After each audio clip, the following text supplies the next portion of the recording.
Olá, ouvintes! Estamos de volta com mais um podcast. Vamos falar de saúde da rede de hospitais São Camilo de São Paulo. Nessa edição, iremos falar sobre a saúde do homem e o câncer de próstata. E o nosso convidado é o Dr. Augusto Caparica, urologista da instituição.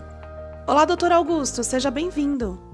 Primeiro, muito obrigado pelo convite. Eu sou o Dr. Augusto Caparica, sou médico da rede de hospitais São Camilo, atuo aqui na Unidade Pompeia já há 16 anos. Eu sou membro titular da Sociedade Brasileira de Urologia, sou membro internacional da Sociedade Americana e Europeia de Urologia e tenho mestrado em urologia pelo Hospital AC Camargo. Doutor, é verdade que o risco de câncer de próstata ele aumenta com o avançar da idade? Bom, é verdade sim que o câncer de próstata aumenta com o avançar da idade, quer dizer, quanto mais velho o homem for, maior a probabilidade dele ter a doença. Essa incidência ela tem um pico em torno de 65, 70 anos.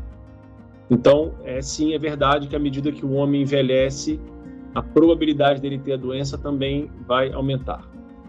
De acordo com as recomendações da Sociedade Brasileira de Urologia, todo homem a partir de 50 anos deverá fazer seus exames anuais.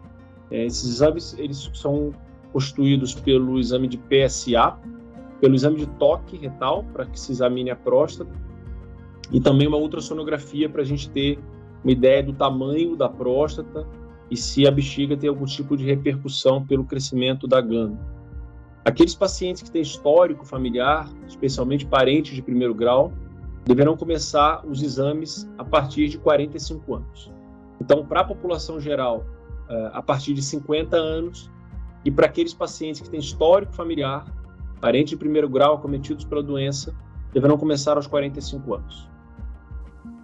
E qual a diferença entre o exame de PSA e o exame de toque retal? Um pode substituir o outro? O exame de PSA é um exame de sangue, né? O PSA é uma substância que a gente dosa no sangue e ele serve para estimar o risco do paciente ter câncer de próstata.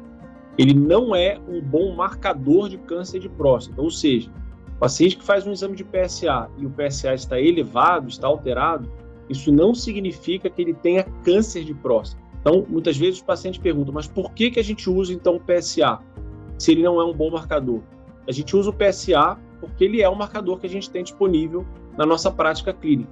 Existem estudos que estão tentando desenvolver outros marcadores melhores que o PSA, mas o que temos disponível hoje para a nossa prática é este. Então, o PSA é o que a gente usa porque basicamente é o que a gente tem. O exame de toque seria o exame clínico da próstata, né? A gente faz o exame do toque retal para sentir a consistência, o tamanho, se tem algum tipo de nodulação na próstata, o que pode levantar uma suspeita de câncer da próstata. É um exame rápido, simples e, na maioria das vezes, indolor. A recomendação para se avaliar e se estudar a saúde da próstata é com PSA e exame de toque.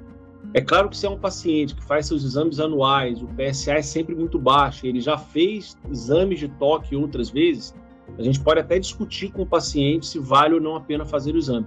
Mas, de uma forma geral, a recomendação é que se façam ambos, tanto o PSA, que é o exame de sangue, como o toque, que é o exame clínico da próstata. Se o homem não tem casos na família, isso quer dizer que ele não tem risco de desenvolver o câncer de próstata? Qual é a melhor forma de prevenção para esse tipo de câncer? A incidência de casos na família apenas aumenta um pouquinho a probabilidade do paciente ter, mas o fato dele não ter casos na família não quer dizer que ele não vá ter a doença.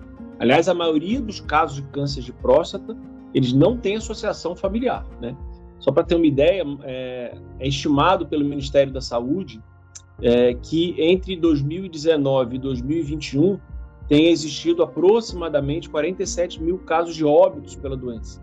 Então, é uma doença muito prevalente e é uma doença que, quando não tratada de forma adequada, pode sim ter um desfecho desfavorável. Então, o fato do paciente não ter casos na família não significa que ele não tenha risco de ter a doença. Ele tem risco de ter a doença. A melhor forma de se prevenir é fazendo esses exames periódicos, né, para caso o paciente diagnostique a doença, seja diagnosticada numa fase inicial, e aumente muito a probabilidade de cura. Como qualquer tipo de câncer, bons hábitos de vida ajudam na prevenção da doença. Então, evitar obesidade, fazer atividade física regular, não fumar, são hábitos que podem ajudar na prevenção da doença. Doutor Augusto, qual a incidência de casos de homens diagnosticados com esse tipo de câncer aqui no Brasil? O câncer de próstata é uma doença totalmente curável, na maioria dos casos, especialmente aqueles que são diagnosticados em fases iniciais. Atualmente, com a maior difusão das informações para os pacientes, da campanha do Novembro Azul, a adesão do paciente ao fato dele ter que fazer os exames, isso aumentou muito as taxas de cura, maior do que 90%, especialmente naqueles casos que são diagnosticados nas fases iniciais. A maioria dos casos, eles são diagnosticados por elevação do PSA ou por alteração no exame de toque. Então, reforço aqui a importância do paciente fazer seus exames anuais para que, caso ele desenvolva a doença, o diagnóstico seja precoce e a probabilidade de cura seja muito maior. Doutora, a gente falou anteriormente sobre os tipos de exames, né? O exame PSA e o exame de toque retal. E eu gostaria de saber quais os tratamentos indicados para o paciente diagnosticado com câncer de próstata. O câncer de próstata ele tem algumas possibilidades de tratamento. Basicamente, a gente, quando diagnostica essa doença, o que é proposto ao paciente é ou a cirurgia radical, né, para retirar toda a próstata, vesículas seminais e muitas vezes os gânglios que ficam próximos à próstata, ou radioterapia e suas várias formas diferentes de tratamento, né? Existem vários tipos de radioterapia possíveis de serem indicadas para se tratar o câncer de próstata. Mas, de uma maneira geral, o que nós indicamos para aqueles pacientes que têm uma saúde boa, reserva orgânica satisfatória, que tem uma boa expectativa de vida, o tratamento que a gente indica é o tratamento cirúrgico. Existem casos que são casos de muito baixo risco, em que pode ser feito apenas uma vigilância ativa, ou seja, o paciente, periodicamente, a cada 3, 4 meses, faz uma análise detalhada do seu caso para ver se a doença está dando algum sinal de piora e aí sim indica-se o tratamento definitivo. Como eu disse, na maioria dos casos em que o paciente tem uma boa reserva orgânica, tem boa condição clínica, nós indicamos tratamento cirúrgico. E aqui no hospital a gente disponibiliza do que tem de mais moderno para o tratamento dessa doença, que é a cirurgia robótica. A cirurgia robótica permitiu um avanço muito grande no tratamento desse tumor, porque diminuiu muito as taxas de algumas complicações que eram frequentes quando se usava a via aberta. Então, por exemplo, sangramento intraoperatório, lesões de órgãos adjacentes, fístulas urinárias. Então, a cirurgia pela via robótica praticamente cortou, fez sumir esse tipo de evento. A cirurgia robótica também permite ao paciente um retorno mais rápido às suas atividades habituais, diminuiu o tempo de internação, melhorou muito as taxas de infecção cirúrgica. Então, hoje em dia, sempre que possível, nós indicamos a cirurgia pela via robótica. Ainda aqui no Hospital São Camilo, nós utilizamos um protocolo de total segurança do paciente no pré-operatório, no transoperatório e no pós-operatório. Então, todos os protocolos que são usados no mundo inteiro para prevenir eventos, por exemplo, tromboembólicos ou qualquer outro tipo de evento que possa colocar em risco a segurança do paciente, aqui a gente segue esses protocolos para que a segurança oferecida ao paciente seja a melhor possível e a sua recuperação seja mais eficaz. Mas, basicamente, quando a gente fala em câncer de próstata, o tratamento é cirurgia ou radioterapia. Doutor Augusto, essa pode ser uma dúvida de alguns ouvintes que estão acompanhando aqui o nosso podcast. Em relação ao tratamento, ele pode causar impotência sexual ou infertilidade? O tratamento do câncer de próstata, ele pode trazer, sim, duas grandes complicações para a qualidade de vida do paciente. Tanto a cirurgia como a radioterapia, elas estão associadas à possível ocorrência de impotência sexual e incontinência urinária. Em relação à infertilidade, sim, o paciente que faz a cirurgia para retirada da glândula, ele não ejacula mais e ele não consegue mais gerar filhos por vias naturais, né? Ele pode gerar filhos por técnicas de reprodução humana assistida, mas por vias naturais não será mais possível.